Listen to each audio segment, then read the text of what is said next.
Hi friends, 2022 KTM off-roader വന്നു കഴിഞ്ഞു. അതാണ് ADV 390. ഓൾഡ് ടു ന്യൂ എന്തൊക്കെയാണ് ചേഞ്ചസും ഫീച്ചേഴ്സും പ്രൈസും എപ്പോഴാണ് ഇന്ത്യയിൽ അവൈലബിൾ ആവുക എന്നെല്ലാം നമുക്ക് ഈ വീഡിയോയിലൂടെ നോക്കാം. വീഡിയോ ഇഷ്ടപ്പെട്ടെങ്കിൽ ലൈക്ക് ചെയ്യുക, സബ്സ്ക്രൈബ് ബട്ടൺ, ബെല്ലൈക്കൺ എല്ലാം കൂടെ എനേബിൾ ചെയ്യാൻ മറക്കരുത്. ഈ ബെല്ലൈക്കൺ എനേബിൾ ചെയ്യുന്ന സമയത്ത് ഇപ്പോഴത്തെ പുതിയ അപ്ഡേറ്റ് പ്രകാരം യൂട്യൂബിൽ സബ്സ്ക്രൈബ് ബട്ടൺ കാണത്തില്ല, അത് ഹൈഡായി പോകും. അപ്പോൾ ആ ഹൈഡായ സൈഡ് തന്നെയാണ് 3 ഡോട്ട് കാണും. അവിടെ ക്ലിക്ക് ചെയ്തതിന് ശേഷം ഓൾ എന്നുള്ള ബട്ടൺ എനേബിൾ ചെയ്താൽ മാത്രമാണ് ഞാൻ അപ്ലോഡ് ചെയ്യുന്ന വീഡിയോസ് നിങ്ങൾക്ക് നോട്ടിഫിക്കേഷനായിട്ട് വരത്തുള്ളൂ. അല്ലാത്ത പക്ഷം ഞാൻ അപ്ലോഡ് ചെയ്യുന്ന സമയത്ത് വീഡിയോ വന്നിട്ട് നിങ്ങൾക്ക് നോട്ടിഫിക്കേഷനായിട്ട് വരത്തില്ല. എൻ്റെ വീഡിയോസ് നിങ്ങളുടെ ഫ്രണ്ട്സിനും ഫാമിലി മെമ്പേഴ്സും എല്ലാവർക്കും ഒന്ന് ഷെയർ ചെയ്യണം. നിങ്ങളുടെ സപ്പോർട്ട് എനിക്ക് എപ്പോഴും ആവശ്യമാണ്. ഡിസൈൻ ലാംഗ്വേജിൽ നോക്കിക്കഴിഞ്ഞാൽ അങ്ങനെ വലിയ ചേഞ്ചസ് ഒന്നും കൊണ്ടുവന്നിട്ടില്ല. ഓൾഡ് ടു ന്യൂ എങ്ങനെയാണോ അതേ തന്നെയാണ് ഇതിലും കൊടുത്തിരിക്കുന്നത്. വലിയ ചേഞ്ചസ് ഒന്നും കൊണ്ടുവന്നിട്ടില്ല. KTM ഓൾഡ് ബൈക്കിൻ്റെ ഒരു ഫീൽ എങ്ങനെയാണോ അതേ തന്നെയാണ് ഇതിലും നൽകിയിരിക്കുന്നത്. ബട്ട് സം ഏരിയാസിൽ വന്നിട്ട് ഇംപ്രൂവ്മെൻറ്റ് നടത്തിയിട്ടുണ്ട്. എഞ്ചിൻ്റെ സൈഡ് 2021 മോഡലിന് സെയിം ആയിട്ടുള്ള എഞ്ചിൻ തന്നെയാണ്. അതിൽ മെക്കാനിക്കലി ചേഞ്ചസ് ഒന്നും നൽകിയിട്ടില്ല KTM. എന്തെങ്കിലും ഒരു ഇംപ്രൂവ്മെന്റ് ചെയ്യാമായിരുന്നു, ഇംപ്രൂവ്മെന്റ് ഒന്നുമില്ല. Same 373cc single cylinder electronic fuel injection liquid cooled DOHC എഞ്ചിനാണ്. 43 bhp പവറും 37 Nm ഓഫ് ടോർക്കും പ്രൊഡ്യൂസ് ചെയ്യുന്നുണ്ട്. ഇതിനൂടെ 6 സ്പീഡ് ഗിയർ ബോക്സും ഉണ്ട്, പിന്നെ സ്ലിപ്പർ ക്ലച്ചും ഉണ്ട്. റൈഡ് ബൈ വയർ ടെക്നോളജി ഇതിൽ യൂസ് ചെയ്തിട്ടുണ്ട്. സെയിം അതൊക്കെ തന്നെയാണ് ഇലക്ട്രോണിക്സ് ബേസിൽ വന്നിട്ട് സെയിം അത് തന്നെയാണ് യൂസ് ചെയ്തിരിക്കുന്നത്. സെയിം പവറും ടോർക്കും ആണെങ്കിലും ശരി റിഫൈൻമെന്റ് ആയിട്ടുള്ള ഒരു എഞ്ചിനാണ് എന്നാണ് KTM പറയുന്നത്. സോ സ്മൂത്ത്നെസ്സും ആയിട്ടുള്ള ഒരു മെഷീൻ ആയിരിക്കും ഇത്. 14.5 ലിറ്റേഴ്സിന്റെ ഫ്യൂൽ ടാങ്ക് ആണ്. നമുക്ക് 2021 മോഡലിൽ എങ്ങനെയാണോ അത് ആ ഒരു ഫ്യൂൽ ടാങ്ക് തന്നെയാണ് ഇതിൽ നൽകിയിരിക്കുന്നത്. സോ അതിൽ വേറെ ചേഞ്ചസ് ഒന്നുമില്ല. ടാങ്കിന്റെ ഡിസൈൻ ലാംഗ്വേജിലാണെങ്കിൽ ശരി, ആ ഒരു ഷേപ്പ് ആണെങ്കിലും ശരി, സെയിം ഓൾഡ് മോഡലിന് സെയിം തന്നെയാണ്. നമുക്ക് ഇതിന്റെ ഫ്യൂൽ എക്കണോമി നോക്കിക്കഴിഞ്ഞാൽ ഫുൾ ടാങ്ക് പെട്രോളിൽ നമുക്ക് 400 കിലോമീറ്റർ വരെ പോകാൻ പറ്റും എന്നാണ് KTM പറയുന്നത്. അതും ഹൈവേയിൽ കേട്ടോ. ഹാൻഡിൽ ബാറിന്റെ സെക്ഷനിൽ കുറച്ച് അപ്രൈഡ് ആയിട്ടുള്ളൊരു പോസ്റ്ററാണ് ഇത് നൽകിയിരിക്കുന്നത് 2022 മോഡലിൽ. സോ അത് വന്നിട്ട് നമ്മൾ കംഫർട്ടബിൾ ആയിട്ടുള്ള, അതായത് ഓൾഡ് മോഡലിനെക്കാട്ടിലും കംഫർട്ടബിൾ ആയിട്ടുള്ള റൈഡ് ആയിരിക്കും ഇത് ഓഫർ ചെയ്യാം. വേറൊരു ഇമ്പോർട്ടന്റ് ആയിട്ടുള്ള ഏരിയ എന്ന് പറഞ്ഞാൽ വീലിന്റെ സൈഡാണ്. സോ നമുക്ക് RC 200ലും, അതായത് അപ്ഡേറ്റഡ് മോഡലിൽ 2022 മോഡലിൽ RC 200ലാണെങ്കിൽ ശരി, RC 390ലാണെങ്കിൽ ശരി, വീൽസിൽ വെയിറ്റ് ലോസ് കൊണ്ടുവന്നിട്ടുണ്ട്. അതേ തന്നെയാണ് ഇതിലും വെയിറ്റ് ലോസ് കൊണ്ടുവന്നിട്ടുണ്ട്. 12 ഉണ്ടായിരുന്ന സൈഡ് വന്നിട്ട് ഇപ്പോൾ 10 സ്റ്റെപ്പ് ഉള്ള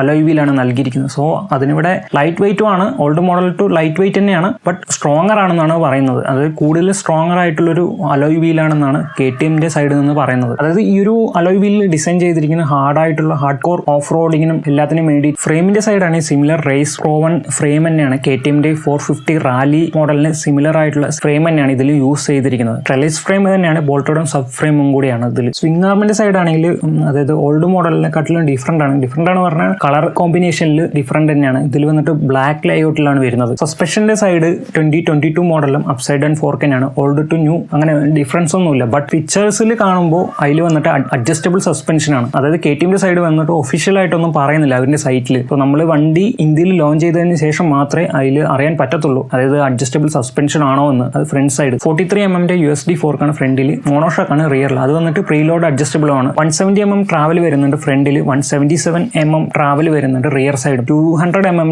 ഗ്രൗണ്ട് ക്ലിയറൻസും കൊടുക്കുന്നുണ്ട്. വിൻസ്ക്രീനിന്റെ സൈഡ് നോക്കിക്കഴിഞ്ഞാൽ ഓൾഡ് ന്യൂ അങ്ങനെ വലിയ ചേഞ്ചസ് ഒന്നും കാണുന്നില്ല. ബട്ട് KTMന്റെ പവർ പാർട്സിൽ വന്നിട്ട് 2 വെറൈറ്റി ആയിട്ടുള്ള, അതായത് വിൻസ്ക്രീൻ വന്നിട്ട് ഓഫറിംഗ് ആണ്. അതായത് വലിയ വിൻസ്ക്രീനും ഇല്ലെങ്കിൽ ഈ ഒരു വിൻസ്ക്രീനും ഓഫറിംഗ് ആണ്. ബട്ട് സ്പൈ ആയിട്ടുള്ള ഷൂട്ടിൽ കാണുന്നത് അത് വെറൈറ്റി ആയിട്ടുള്ള ഒരു സംഭവമാണ്. അതായത് എന്താ പറഞ്ഞാൽ നമുക്ക് ഫോർക്കിൽ തന്നെ തുടങ്ങുന്നൊരു വിൻസ്ക്രീൻ ആയിട്ട് നമുക്ക് സ്പൈ ഷൂട്ടിൽ വന്നിട്ട് കാണപ്പെടുന്നുണ്ട്. ബട്ട് എന്നിരുന്നാലും ഈ ഒരു ബൈക്ക് വന്നിട്ട് ഇന്ത്യയിൽ ലോഞ്ച് ചെയ്തതിന് ശേഷം തന്നെ ഒഫീഷ്യലായിട്ട് പറയാൻ പറ്റത്തുള്ളൂ. ഇതൊക്കെ നമുക്ക് ഒഫീഷ്യലായിട്ടുള്ള വീഡിയോയിൽ അങ്ങനെയൊന്നുമില്ല. ബട്ട് ഇതെല്ലാം വന്നിട്ട് KTMന്റെ പവർ പാർട്സിൽ അവൈലബിൾ ആയിരിക്കും ഇങ്ങനത്തെ ഓപ്ഷനിലെല്ലാം. ഇലക്ട്രോണിക്സിന്റെ സൈഡ് 2 ട്രാക്ഷൻ കൺട്രോൾ വന്നിട്ട് ഓഫറിംഗ് ആണ്, ആഡഡ് ആണ്. സ്ട്രീറ്റും ഓഫ് റോഡും. നമ്മൾ നോർമൽ റോഡിൽ റൈഡ് ചെയ്തുകൊണ്ടിരിക്കുകയാണ്. നമ്മൾ പെട്ടെന്ന് ഓഫ് റോഡിലേക്ക് മാറിക്കഴിഞ്ഞാൽ അത് അതിന്റെ സെൻസർ വന്നിട്ട് സെൻസ് ചെയ്ത് ഓട്ടോമാറ്റിക്കലി വന്നിട്ട് ഓഫ് റോഡ് ട്രാക്ഷൻ കൺട്രോളിലേക്ക് മാറും, ഒരു മൂഡിലേക്ക് മാറും. സോ അത് നമ്മൾ നല്ല ഹെൽപ്ഫുൾ ആണ്. നമ്മൾ മാനുവലി ആയിട്ട് ചെയ്യാനും പറ്റും. സ്പോക്ക് വീലും എക്സോസിസ്റ്റും നമുക്ക് ഓഫറിംഗ് ആണ്. അതായത് KTMന്റെ പവർ പാർട്സിലാണ് അവൈലബിൾ. ബട്ട് ഇന്ത്യയിൽ ആ ഒരു പവർ പാർട്സ് ഇതുവരെ അവൈലബിൾ ആയിട്ടില്ല. അങ്ങനെ ഒരു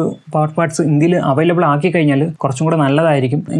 എന്തിരുന്നാലും എടുക്കാൻ പോകുന്നവർ ജസ്റ്റ് ഷോറൂമിലൊന്ന് അന്വേഷിച്ചിട്ട് അങ്ങനെ അവൈലബിൾ ആവുകയാണെങ്കിൽ എക്സോസിസ്റ്റത്തിൽ വന്നിട്ട് അക്രോപോവിക്കിന്റെ എക്സോസിസ്റ്റമാണ് നമുക്ക് ജെന്യൂൻ ആയിട്ടുള്ള പ്രോഡക്റ്റ് ആണ് അവൈലബിൾ ആവുക KTMന്റെ സൈഡിൽ നിന്ന്. സോ നമ്മൾ തേർഡ് പാർട്ടി ആയിട്ടുള്ള മാർക്കറ്റിൽ നിന്ന് മേടിക്കുമ്പോൾ ജെന്യൂൻ ആയിട്ടുള്ള സാധനമാണെന്ന് ഒരിക്കലും കൺഫേം ചെയ്യാൻ പറ്റത്തില്ല. നമ്മൾ ചിലപ്പോൾ പറ്റിച്ചേക്കാം. അപ്പോൾ അതിനെക്കാട്ടിലും നല്ലത് കമ്പനി തന്നെ തരുമ്പോൾ നമുക്ക് RTOന്റെ സൈഡ് തന്നെ ആണെങ്കിൽ ശരി, പോലീസ് പിടിച്ചാലും ശരി, പ്രശ്നമൊന്നും വരാൻ ചാൻസ് ഇല്ല. സീറ്റിന്റെ സൈഡ് വലിയ ചേഞ്ചസ് ഒന്നും നൽകിയിട്ടില്ല. ഓൾഡ് ടു ന്യൂ സിമിലർ ആയിട്ടുള്ള സീറ്റ് തന്നെയാണ്, വേറെ അതിൽ ചേഞ്ചസ് ഒന്നുമില്ല. എഞ്ചിൻ പ്രൊട്ടക്ഷൻ ആയിട്ട് വരുന്ന ബ്ലാഷ് പ്ലേറ്റ് വന്നിട്ട് പവർ പാർട്സിൽ അവൈലബിൾ ആണ്, ഫുള്ളി മെറ്റലിൽ. ബട്ട് നമ്മൾ ഈ ബൈക്കിന്റെ കൂടെ അവൈലബിൾ ആയിട്ടുള്ളത് ഒരു വൺ സൈഡ് വന്നിട്ട് മെറ്റലിലും വൺ സൈഡ് വന്നിട്ട് പ്ലാസ്റ്റിക്കിലായിരിക്കും. സോ ഫുള്ളി മെറ്റലിൽ നമുക്ക് അവൈലബിൾ ആകുമ്പോൾ കൂടുതലും പ്രൊട്ടക്റ്റീവ് ആയിരിക്കും നമ്മുടെ engine in case of any other ക്രാഷിൽ. എനിക്ക് ഇത്രയ്ക്കാണ് ഈ ഒരു ബൈക്കിനെ കുറിച്ച് പറയാനുള്ളത്. ഞാൻ പറയാൻ വിട്ടുപോയ കാര്യങ്ങൾ എന്തെങ്കിലും ഉണ്ടെങ്കിൽ ജസ്റ്റ് ഒന്ന് കമന്റിലൂടെ ഒന്ന് അറിയിക്കുക. നിങ്ങളുടെ തോട്ട്സ് ഒന്ന് കമന്റിലൂടെ ഒന്ന് അറിയിക്കണം. So stay tune, take care, ride safe, stay safe, stay happy.